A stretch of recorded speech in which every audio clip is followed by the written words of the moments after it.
Hey everybody, Jochen Heiden here. Happy Valentine's Day. This is the 14th of February 1942. This is the Lodrik versus Heiden campaign, scenario 1, the combat replay and analysis. So here's what I'm dealing with right now. I am trying desperately to save the Enterprise, which is foundering in the Indian Ocean Bay of Bengal. I've got a lot of moving parts to all the task forces coming together. I hope I put it together right. I don't know if I did. Uh, this turn's going to really tell us what that ship's going to do. Let's find out. Okay, here we go, guys. February 14th. Happy Valentine's Day. Let's hope that we get a beautiful gift in the Enterprise surviving the day. So he grabs Mergui, and I think that's Thailand. So he had a unit there, so he's moving. Finally, somewhere near Burma. It's 7:50 a.m. here. So if you hear me sipping coffee, that's what's going on. Had a weird little interaction there in north of Luganville. I think it's that mine layer task force or something retreating from Luganville. We'll talk about it in the analysis.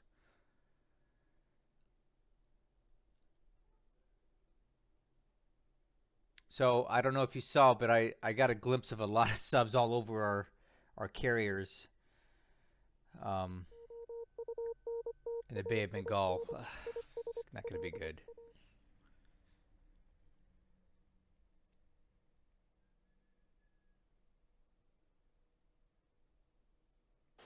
Oh, please survive this. Yes. All right. Look at all those subs, guys. Look at all the subs. They're all over us like a cheap suit. Let's see if we can damage anything here.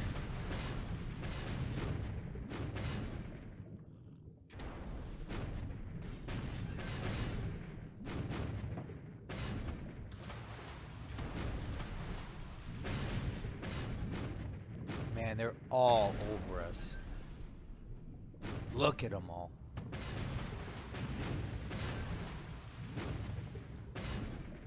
All right. So that guy's out of ammo.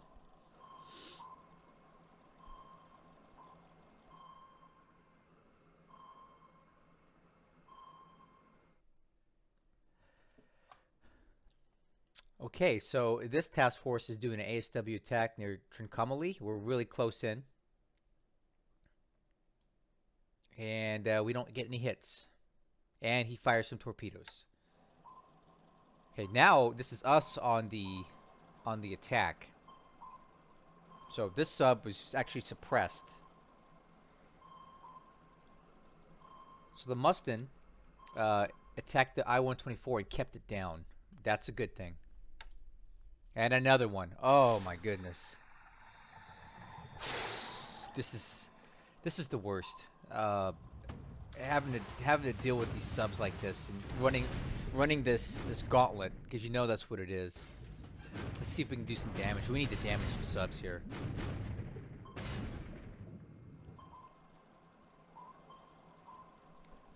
It doesn't look like we're going to.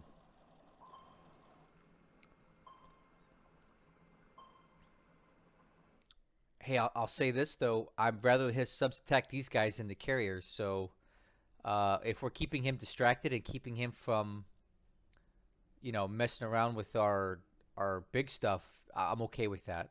I don't like subjecting my ships to torpedoes like this, but every torpedo launched at these guys is a torpedo not launched at more important stuff. All right, so far so good. We're surviving um, the subs. We'll see. We got more turn to go though, so who knows? All right, here we go. ASW aircraft are spotting a lot of stuff. Look at them all. Hey, we got a hit, possibly. Okay, we may be hitting these guys. I hope it's true. We don't know if it is or not, but that's all good signs. So when it's reported as hit, there's no guarantee that it actually was. It's just a possibility. But if you do hit them and you hit them enough times with those 500-pound bombs, they will sink. So if we do hear any weird sinking sounds this turn, it could be from one of those subs. Just keep that in mind.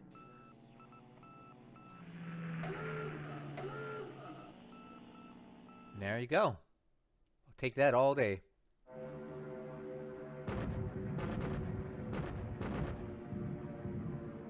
Okay, so we're now into airstrikes. So that's telling me that our risk of sub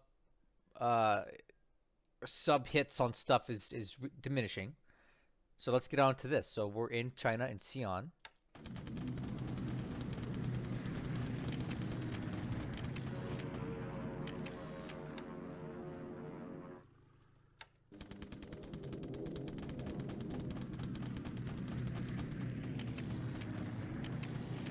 Big hit, yeah. I am convinced now he's moving on Xi'an.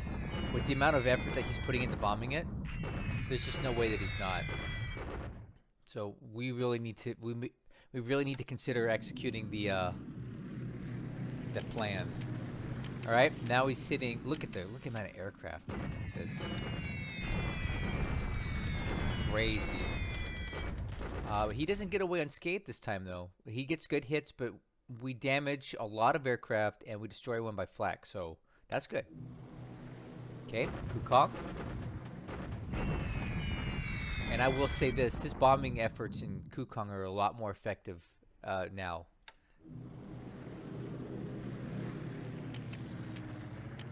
Alright. Okay. Changsha again, with escort this time. Well, actually, did you see that? Did you see how it showed 15 aircraft, but they didn't actually show up here? Okay, what I think that means is that he has these aircraft on long-range cap, all right? So they don't actually really show their faces unless there's something for them to attack. They're just kind of there. So you'll see them mentioned, right? But they don't actually show up in the animation. So again, I believe that to be long-range cap. He's having a really good day with the bombing. I'll tell you that. He's getting good hits everywhere. All right, now he's softening up this unit because he wants to come through here. And we're in clear terrain. Look at the losses we took. Awful. We're just going to have to endure those because this is my tripwire unit, and that's going to help us determine what he's coming in there with. All right? I need that unit to survive. Because when he does... Okay, oh, bombing raid on Luganville. Severe storm, so the weather is going to be garbage, and it's really going to curtail us. Yeah, these... This weather, we've had nothing but bad weather over the last several days at Luganville, and that's got to be what's affecting our bombing accuracy, and the fact that we're just not doing any damage to the base. It's very upsetting. Nothing I can do about the weather, though. Hey, we get a strike in. Maybe we can actually have a good bombing raid here.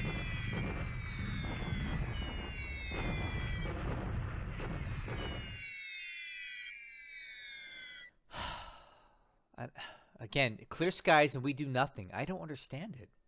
I have these guys on city attack attacking the industry, and to me it looks like we're not hitting anything, and I don't understand it. We're at the minimum altitude that Lodrik will allow us to fly at, and we're doing no damage to the city. If anybody knows something about strategic bombing more than I do, please help me figure out why we're not doing anything to these targets. Unless the damage isn't displayed here. Clear skies, right? So there's no excuse for us not to hit something. There we go. Bomb hits city. There. Finally, we get one hit. That seems hardly worth the time to launch these raids if that's all we're going to get out of it. Okay, another Liberator attack here. Nothing. No hits.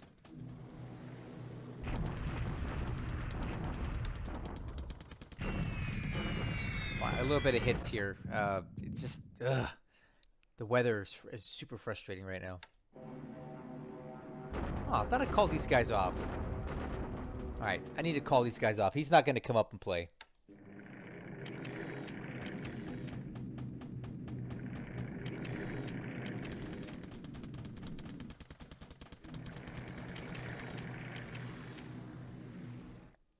Well, that's the air raids. Oh no. No, no, no, no, no, no. I don't want to see that. Did you see that, guys? Pumps failing aboard the Enterprise. Okay, we're getting more hits on these subs. I-154 has reported quite a bit of hits at this point. Oh man, Enterprise, come on, hang in there.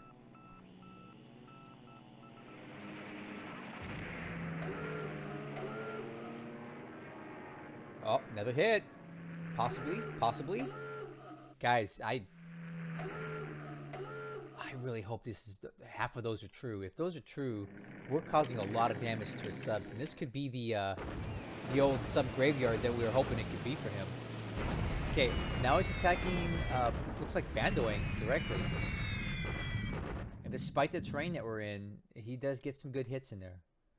I was hoping the terrain would be a little more helpful than that.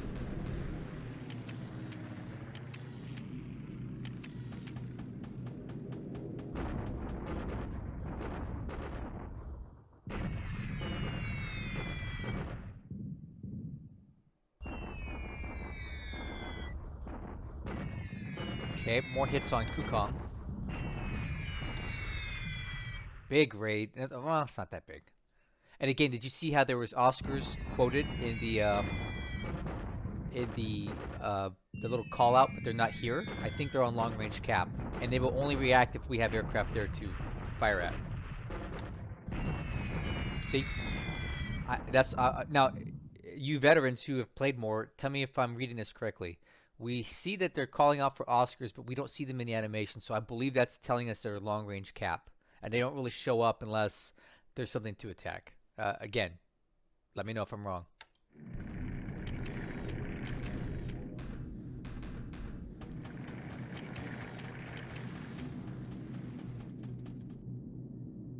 Okay, that's it for the air phase. No, no, no, no, no. Come on, please don't sink. Pump's failing. No, no. No! There it goes. It sank. Oh, no. Oh. Oh, man. There goes the Enterprise. Oh.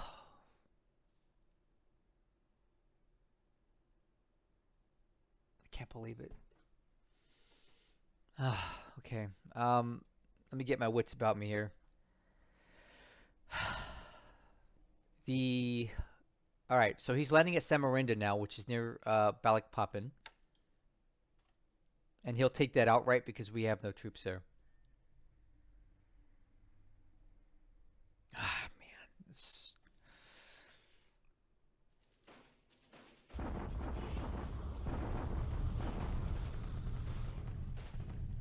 Okay, bombardment attacking Changsha.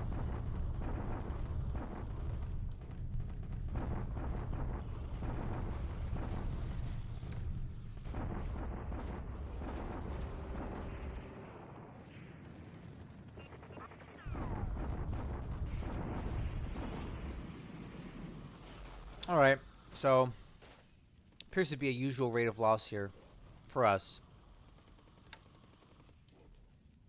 Okay, now he did catch up to these guys, and he will definitely finish them off. Look at that, 3 divisions worth of troops here. There he goes. I kind of expected that, honestly. We had no chance. Wow, that's a lot of losses.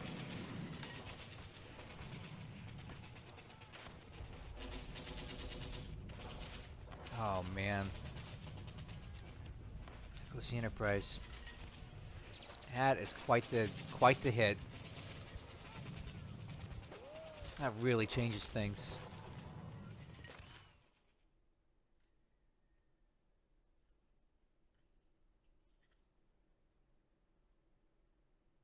Man, I think I know what happened too. We'll talk about it in the analysis. You know, there's just so many moving parts to all the convoys that I put together to get it back that I think I just messed it up. I mean, I'm in uncharted territory here with with regards to dealing with damaged ships like this and trying to get them in, and I think I may have just messed up. So I just paid for it with the Enterprise, which is a huge loss to me. And now we're back on the back foot. You know, we no longer have that striking power that I was hoping we would have. Well, we got the arc classes back at least, so. And some destroyers. Finally getting some more and some APDs. Oh yeah, we're getting some good stuff this turn. So, you know, obviously not enough to make up for um it's not enough to make up for the things that we lost this turn, but this is all good reinforcements today. If you're seeing what I'm seeing here, it's good stuff. Lot of ships.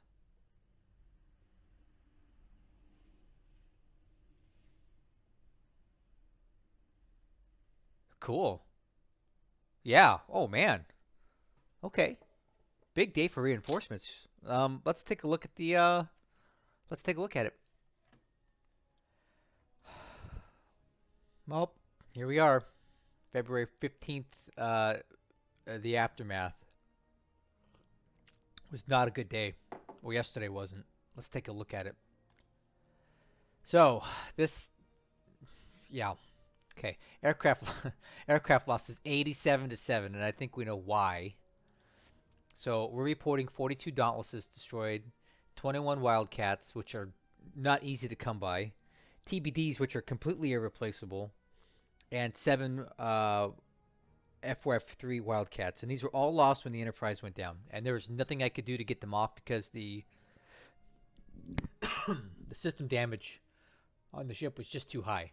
It was unavoidable. So, in trade, he lost some bombers. It looks like we lost a P-38E on an ops loss as well, and a Catalina shot down air to air. Didn't see that. I didn't see that in the comments, but apparently happened. This appears to be Dutch due to the lower numbers here. So here's something that I thought was very interesting was the top pilots. It's reporting a number of pilots killed and wounded and all that, and I don't understand why, because I pulled all the pilots off the carrier and I put them in the reserve, but yet it still appears that we are being charged those losses because the aircraft were lost on the ground. I don't really understand why or how. But it is what it is. We can take a look at it a little bit further here. Looking at pilot replacements. We're showing nothing really for wounded except for this guy here, Birks. So we'll go ahead and transfer him to reserve. But looking at the reserve itself, we have a huge number of wounded pilots, right? That we're not getting back. And I don't really get why that is, because they were all healthy when I pulled them into reserve, but apparently the game is not letting me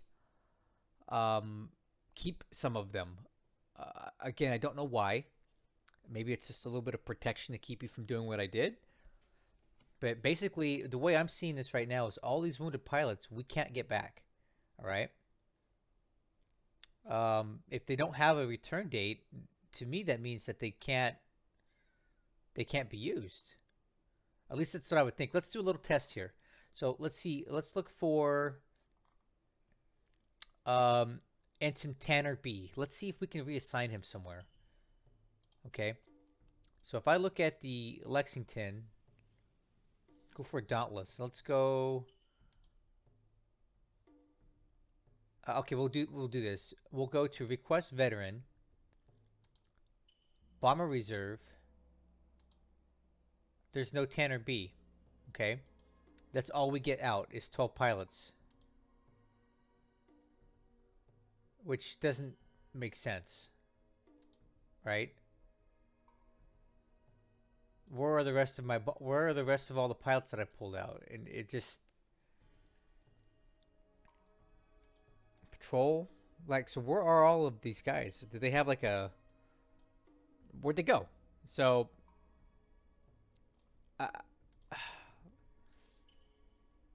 don't really get it. So apparently pulling all those pilots off the carrier did not do me any good because the game took them away from me anyway. So obviously that's a big hit. Losing that many pilots is not a good thing. Maybe in a few days we'll get some clarity and more pilots will just magically show back up.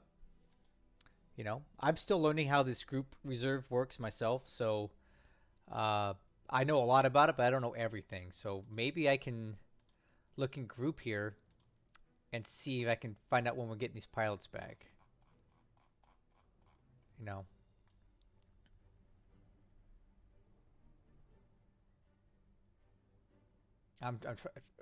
This could be it. Maybe they're being reassigned to other. You know what?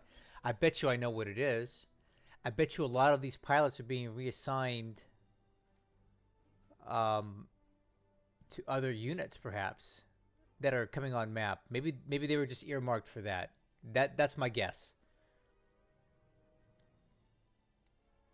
No, that doesn't even make sense because look at the missions. There's only a few pilots with missions that are being reassigned to something else. So I can't make heads or tails of it. I feel like all those pilots who put to the reserve are gone. So I don't want to keep talking about it any longer. There's no point. It is what it is. But it looks like the bulk of the pilots that we got off the Enterprise we're not getting back. So I'm going to move on. Army loss points went up substantially because we lost a lot of troops in Java. He hardly lost anything. Ship sunk last turn. Obviously, not the best day. The Enterprise did sink, and I'll talk about why I think that happened. But the good news is we are reporting a couple Japanese subs sunk. So I know last turn and the last few turns we've really stepped up our ASW efforts with aircraft, and we've been seeing a lot of Japanese ships or subs hit. So one of these is I-122, and the other one is the RO-68. The RO-68 was lost near Bellup Islands, which is just north of Kumak in New Caledonia, which makes sense. We were hitting subs out there. Excuse me. And then the I-122 is reporting being sunk near Little Andaman, which is near Port Blair, down where my mouse is moving around. I'm pretty sure we damaged a sub like this near Colombo a few days ago, and perhaps it sank on the way home. So again, this is fog of war stuff. We have no idea if this is true or not, but I'm going to count it as a loss for now. And I know we hit a lot of subs last turn as well. So your guess is as good as mine if we sank any of these, but this is what it's telling us, that we sank 2 more Japanese subs. So I'm going to go with it for now. So if we look at all dates for Japan, this is what it's telling us right now. You do notice that the Kaga is not listed on here, right? Which is very confusing to me because it was listed as a sunk carrier and now it's not here. Which I don't understand. But we do see the RO-68 and we do see the I-122 listed for now. So I'm hoping that we get more clarity on the Japanese carrier losses, because right now they don't appear to be showing us anything. Man, I sure hope we sink it, because this trade was not good. So take a look at the overall numbers here. He did gain quite a bit of points on us today, probably about 500 points between the aircraft losses and the carrier lost and any kind of ground activity. He definitely got ahead of us. So let's go ahead and look at the overall situation, and we'll spend a lot of time here, but let's start with China. The big story here is that these units are still on the move, and they're moving into this hex. And this unit's not going to survive much longer. The bombing efforts that he's putting in here are pretty extensive, and I really need a tripwire unit here so I know exactly what he's attacking us with. So I'm trying to move another unit in here to slow him down. And once I determine exactly how much force he's committed to this is when I'll be able to tell if it's worthwhile to pull back or not. If there's only like 1,000 AV in these units, there's no real point in evacuating Sion, because we've got more or less that much now. Okay, so we can hold Sion for a while. We've got good fort. We've got, if it's equal AV, I'm fine with that. Now, if it's not, if he's got 3,000 AV in these, we got to go, because we can't hold that in clear terrain. See, CLR. We can't hold it there like that. So I need a couple days to figure out what these are before I can commit. It may be worthwhile to send the B-17s out there to get them. This guy needs a pilot. Let's fix that. Ground bombing. Let's find somebody with the... Oh, yeah. Lieutenant Hunter. So we'll go ahead and fix this guy. So what I would... Here's what we're going to do. Ground attack on this unit here. And we're going to send all of them. And that way we can kind of get an idea of what exactly he's coming in here with. Okay? We already know that this is like a cavalry division, right? Central China. Nothing really to report here. We got these guys that are still continuing to retreat. He's letting us do it too. So we're going to get in here and here. And that should be fine. Kukong is still looking like crap because we can't get supply in here at all. And he keeps bombing the dang base. So the supply is going towards trying to repair it. But we're never going to get ahead of it until we get way more supply. So it's like a self-fulfilling prophecy, if you will. We're just in an endless time loop. So I need to find a way to get more supply in here. And now I think I understand why we're having so many supply difficulties in China. It's because I had stopped the supply movement via ship from Calcutta to Rangoon. And there we go. Our supply level is dropped to a very low level in Rangoon. So they're not sending supply because we don't have excess to send. So what I need to do is get these ships moving again. And the reason that I hadn't is because of all the activity here. That seems to have subsided, so I feel like we can start moving ships again, but we need to do it quickly because we are low on supply. Anyway, I think I've discussed China enough.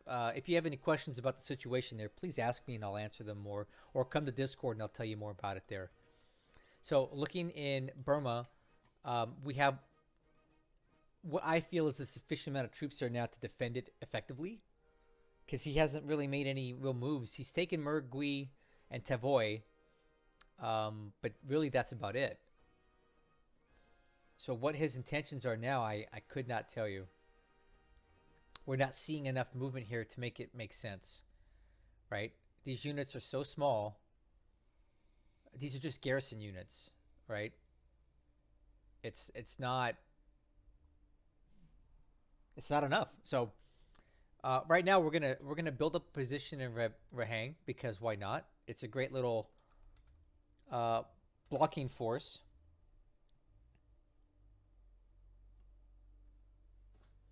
And yeah, we'll just wait.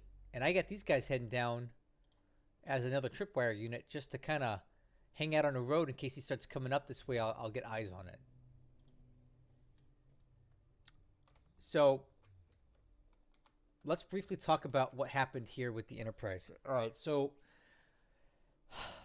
there were a lot of moving parts to my task forces last turn and how I wanted to get them back. What I wanted to have, and this is where I think I screwed up. The Enterprise was badly damaged, right? And I had it set to cruise speed. So it was only able to move 2 hexes per turn. However, I had it being led by this unit, which was on cruise speed as well, right? And I wanted these guys to lead them in to Trincomalee. So so these were in front, and I set this task force, which previously had the Enterprise in it, set to. I had them set to follow the destroyers. I had them set to follow the destroyers. But here's the problem is that I think, and here's what I thought would happen, that the destroyers would slow down to allow the damaged Enterprise to catch up. But I think the Enterprise sped up to stay with the escort. And when it sped up, it went to full speed, and the full speed caused progressive damage and it sank. That's not how I thought this worked. I thought that this leading task force would slow down to allow the other task force to follow at its set cruise speed, but it didn't. I don't think that's how it works. So now I know that that doesn't work. This configuration was not the best in hindsight. I should have just let this task force move on its own at its own speed, and I think we would have saved the Enterprise that way if I had done that. But because it was trying to catch up, and this was previously set to cruise speed. Okay, it wasn't on mission. Because it was set to catch up or to meet up with this unit, it sped up to do it, and then it died in the process. Because where this task force is at now is exactly where it would have been if it had been full speeding to get here at the Enterprise's full speed. So let this be a lesson to you guys if you're new to this game. Don't do what I did. Don't worry about leading the task force in. Take the risk. Let it go independently at whatever speed it can. I feel like we would have saved the Enterprise if that had occurred, but it did not. And that's me still learning the game. I know I've only been playing it for about 10 months now, but there's still so many things that I don't know how they work. This is my first play by email. Okay, this is the first time I've ever had to deal with damaged carriers like this. So I'm still learning as I go, and I made a mistake here, and I think that mistake cost me the Enterprise. Now, for those of you who've never played this game, this may sound like a bunch of mumbo jumbo what I'm talking about here. So if you have more questions about it, let me know, and I'll try to explain it better. But basically, this was an operator error issue, in my opinion, that I thought that the task forces would do one thing and they did something else, and that's me not understanding it well enough, and I have to pay the price for that. The Enterprise is now sunk, and now this whole raid in the Bay of Bengal does not sound like as great of a trade as I thought. We still have no proof that we sank anything. I'm pretty sure we sank at least a Ryujo, because we did hear a ship sink after that attack, and that was the one that appeared to have taken the most damage. So I'm fairly confident that the Ryujo is sunk. As far as the rest, the game told us that the Kaga sank. Who knows if that's true? We have nothing on the Zuiho. We have nothing on the two heavy cruisers. We may not know for months. It could be till May before we have enough information to definitively say if they sank or not. So we have to assume they didn't. I was assuming that they did, but I'm getting more pessimistic as the days go on because the evidence just isn't there. Now, someone told me in a previous video that they saw a 0 showing a ground loss. So that could be something, okay? I'm wondering if maybe this is indicative of, here it is. I know for a fact we've not struck any ground units, any ground bases with zeros on them. So the only way you're going to lose a 0 to a ground loss is if it sank on a ship. So maybe this is telling us that a second carrier sank, but there's no proof. Here's how this would happen. The 0, let's say it was disabled. It was in repair. It was on board a carrier.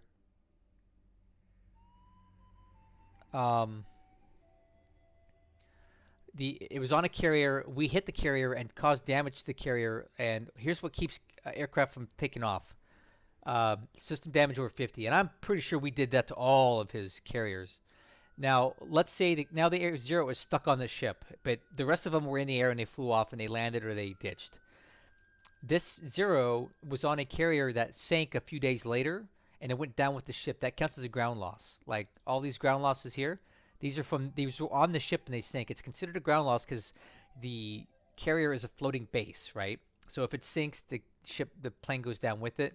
So the only way that I can see this telling us anything is that there was at least 1 0 stuck on a carrier that later sank. So whoever pointed that out to me, thank you. Hopefully this is proof that at least a second carrier sank. But again, no proof of anything.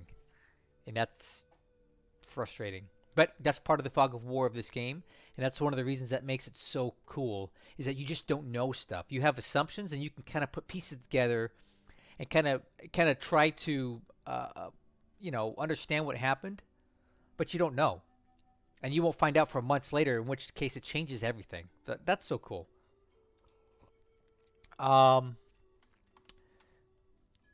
So to finish off the Indian Ocean, look what I just found down here. We have this unit, which I believe to be our the two cruisers that hit the Enterprise a couple days ago over here. I think that's them retreating because they're moving southeast. But look at this. This is something we just spotted. This is a task force that has at least one light carrier with 16 fighters and 7 bombers, and it's moving northwest. So we have no idea what's in this unit. It may be battleships, it may not be. Um,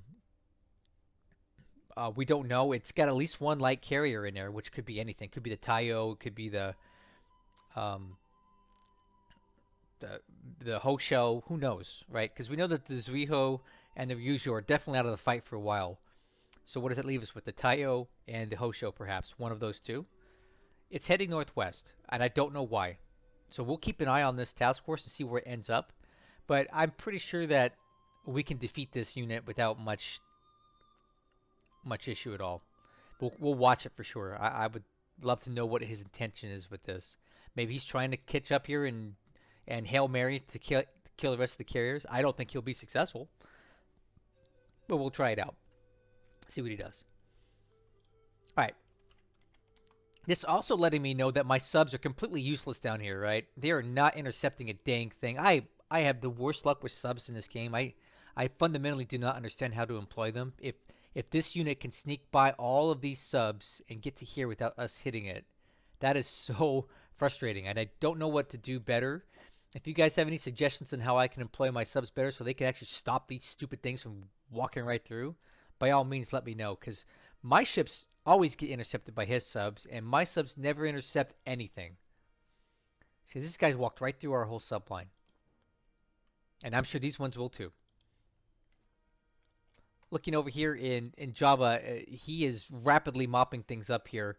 He just blasted these units out. These ones are now intercepted and probably won't make it to Bandawang. These guys are going to die because they're all surrounded. So we are really in dire straits. Well, all we have left on Bandawang now is about 554 AV, which is not enough to stop the 3,000 to 4,000 AV that he's employing here. He actually came in heavy on Java, and good for him, because Lodrik tends to come in light everywhere he goes. So this is one where he did not. You know, and that's something. It's noteworthy. We do see this over here. He landed a bunch of troops in Samarinda, and he will definitely capture it because we have nothing there. Now, we didn't leave him much of anything in Samarinda. We've basically pulled as much fuel and supply and all that out as we could. But, yeah, I didn't see that coming either. He snuck that in through all of our naval search. So good on him. Hopefully these guys can do something about it on his way out. But yeah, so he's gonna probably take Samarinda easily, and he'll probably take Balikpapan easily too, because we just don't have a lot of troops there. But we'll do what we can to stop it. But this is gonna give him quite a bit of fuel and oil to do what he needs to do. See, there's a lot of fuel there. Nothing I can do about it. It says the killers of Cagayan are working their way back from Surigao back to Cagayan. I think we're not going to do any more raids here. Once we take Cagayan back, we're going to go back to Malaybalay and stay there. Dutch East Indies otherwise are looking very quiet, except for Java. Waiting for Palembang as well. Don't know where he's at or what he's doing with that. All right. Looking at Australia, pretty quiet. Just moving some ships around. Looks like we'll have another sub coming back into action next turn. And we'll send that over to the eastern side for some activity. Looking over here in Sydney, we got 2 more convoys in with tons of fuel. Look at this. Look at our fuel levels in Sydney now. 456,000 supply, 238,000 fuel. We have enough fuel to last months here in Australia now. So we've definitely built this up into something effective as far as supply. We'll have no supply issues or fuel issues in Sydney or all of Australia really for forever, you know, which is very reassuring that at least I have that secured. So even if I had to stop all convoy movement to Australia right now, we could last for months at this point with what we've stockpiled. And on top of that, we got more task forces into Noumea last turn. And look what we're bringing in. Look at all the fuel and supply that we just got into Noumea. This is huge, all right? Because we were having a fuel issue in Noumea. We were down to under 4,000 tons of fuel last turn. Now we're up to 31,000. So we have more than enough to reinitiate operations with our light ships. Okay, because a lot of our our destroyers and stuff were starting to run low on fuel because I couldn't refuel them all, and now we're no longer in that situation. It's good to know. So what I want to do now is start looking at some potentially some offensive operations once we get some of these damaged ships fixed up. We may be able to start deploying towards Luganville again and intercepting some of these convoys now that we have the fuel to do it. This is an unfortunate situation that I'm seeing here. Our bombing campaign continues to be ineffective on Luganville, and he is now getting in whatever he needs to repair because the port damage last turn was 100, now it's 88. So he's repairing. He's repairing the damage that we're inflicting, and once those damages get to 0, he can start building fortification. He can start building the airfield, the port, all that stuff can be built. And I'm trying to prevent him from building fortification for as long as possible so that we can eventually counterattack here. But if the bombing is not going to keep pace with the repairs, this is not a sustainable situation. And once again, our subs are proving to be utterly useless. This unit got all the way back out without being intercepted, and I don't know what to do about it. It's frustrating, you know. And then he's spotting a lot of our subs. See, detected. So now we're gonna have to displace these subs and find different places for them to go because he's getting eyes on them. He's obviously got some ASW stuff going on at Tulagi, and that's probably hurting us. Now these subs are not detected, right? But they're still not interacting. They're still not engaging with his ships. So again, I don't understand what I'm doing with my subs wrong, but they're not working. So if you guys have better ideas on how to employ these, I'd love to hear it because whatever I'm doing is not any good. Still no sign of the Kido Butai. Okay. Rabal is quiet. We have no data on truck whatsoever. We don't see anything moving around except for these light convoys, which are not really anything. So, yeah. Who knows where he's going. Now, if the Kido Butai is heading up towards the Indian Ocean, we're going to have some problems, okay? Because now that we don't have the Enterprise and we don't have all those aircraft, we're down a substantial amount of aircraft. Might as well set that back to air combat, right? Yeah, we went from having 300 plus aircraft to 260, which is not anywhere near what he can carry right now. So hopefully we can see soon or get some data on where the Kido Butai is heading to. Let's take a look real quick as I start to wrap up this video. This is the Tambor, which struck a mine or two near, where was it? Hakodate, right? We're going to get it back next turn for emergency repairs at Adak Island, which is fantastic. And then obviously this Dutch sub that's been out of fuel for days has one more hex to go, and then it's home free. And we can get this fixed and back in a fight. One thing I didn't go over was the SIGINT. So let's do that real quick. Well, I'm going to read through it briefly and tell you if I see anything important. I Chang, look at this. RGC Temp Division planning for an attack on I Chang. A field AA gun company is heading to Rabal. An airfield construction battalion moving to Rabal. This division is planning for an attack on Kukong. Got some radio traffic at Tokyo.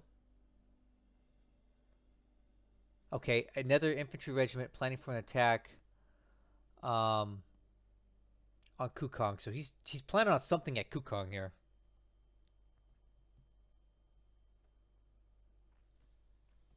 All right.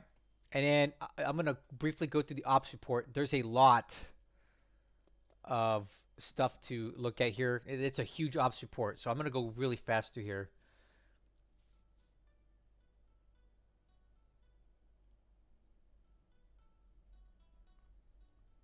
Yeah, a lot of sightings. So that's what you're seeing here is a lot of sightings. Right. Most of these are us spotting his subs. There's a ship sub hit there, a sub hit there, two sub hits, another sub hit there. These are more sightings of subs. Another sub hit. So I think the I-154 is going to sink if it hasn't already. All right. Search PBY-5 destroyed by Cap. So that was our PBY-5 that got shot down. I'm guessing it was a Dutch one near, what is it, Singapore.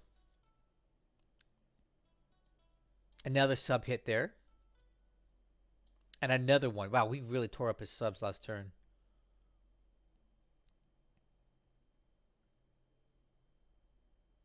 Got some expansions here. Some upgrades. The Yochow is now at Brisbane and getting repaired. And look at this. The C-33s are finally taking replacements. So these are some transport planes that I have. And I am critically low on transport planes. But I want to start using them to move stuff into, what is it called? Port Moresby. I want to really build that base up since he's letting us do it. So I can use these C-33s to start transporting more stuff there. Okay, Noumea is upgrading and taking stuff. We have 2 more R-class battleships arriving in Cape Town, so I'm definitely going to get those guys out to Colombo, so we have some heavy firepower out there. They're very slow. They don't have great range, but they got some big guns and some decent armor. At least enough to deal with 14-inch guns, which is the bulk of what he has. So I feel very confident that 4 R-class battleships can take on 4 Congo-class battleships that he has if they ever came into contact. And these aren't the best, so even if we lose 1 or 2, it's not critical to the war effort, but they can't do anything but help. So this turn we got a lot of reinforcements in. We got the Nashville, which is another one of the Brooklyn-class light cruisers, which hopefully will replace the Honolulu that we just lost. 2 destroyers at Aden. These are British, so you know they're going to be outstanding for ASW. A bunch of APDs, which we are sorely lacking right now. And these are fast transport ships. These are basically destroyers that are converted to move troops. These could be used very well in the South Pacific, like dealing with some of those little dot bases or some of the islands that we want to inhabit near Luganville. We can probably use these to sneak troops in quickly and back. Okay. So we'll get those out to the South Pacific ASAP. We got another AV, which is like a seaplane tender at Balboa. Another auxiliary mine layer, which is a good escort ship in Sydney. 2 more American subs at East USA. Another U.S. sub at Mare Island. A couple AKs. An ACM, which is well, this is a one that I converted for doing mine tending. Couple motor launches at Karachi, which are good for ASW. Yeah, so good stuff. Oh, and the last thing I'll show you, and then I'm going to end this video because it's gone on way too long. This convoy, right, at Cape Town, take a look at this. This is something cool that I recently learned about from somebody in my Discord telling me how this works. You get these convoys in, right, and look what's in them. You get all this supply, all this fuel, and then all of these are devices that will disband and go into your pool in 3 days. So what does that bring you? It brings you tanks, Bren carriers, AA guns, 25-pound guns, which we don't have many of and we need to replace. These are little scout cars. These are very useful, these Indian infantry squads, and then motorized support. So when you get these convoys in, they show up and then they last a few days and then they disband. And when they disband, you get to keep all this stuff. You don't keep the ships and the tankers, right? Those go away. But all these devices go into your pool and they get distributed to units that need replacements. So that's how this game kind of helps bring in. Now, this is simulating us shipping in stuff from, Europe or something, right? The British are sending these things from Europe into Cape Town, South Africa to reinforce the war effort in the Pacific, or in this case, Indian Ocean. So this is really cool. So in 3 days, I'll have all this stuff to start distributing out to my units. All right, so I'm done talking. Um, it was a rough day for us. We lost the Enterprise, but here's the bright side. It keeps this campaign alive. Lodrik now, I'll tell you what. After we hit him a few days ago, I feel like he was pretty down and teetering on capitulation. But I tried to talk him down off of his ledge and told him it wasn't the end of the end of the campaign. And sure enough, he came back with an awesome counterpunch, hit us hard, got away with murder, and basically got out scot free. And it resulted in me fumbling the recovery of the Enterprise, and we lost it. So now there's been an actual trade in the Indian Ocean, right? We hopefully sank a few carriers and some other stuff, but we lost the Enterprise, which is a huge, huge loss to us, and it really diminishes our combat capability in India right now. So this just got more compelling, right? The balance of power is no longer as favorable for us as it was, and this campaign is still alive and well. Lodrik has a lot of life left in him. He's got a lot of ships. He's got a lot of carrier aircraft still able to be used, and we don't really have anything right now. We don't get the Hornet for another month or two, and even then, it will take us forever to get it redeployed to wherever it is we want to go. So things just got dicey again, and I actually kind of think it's fun. I don't like losing ships. I want to win, and I want to win convincingly. But you have to admit, throwing these curveballs into my campaign has kept this thing really exciting and compelling and competitive. So it was sad, but not that sad. Catch you guys later.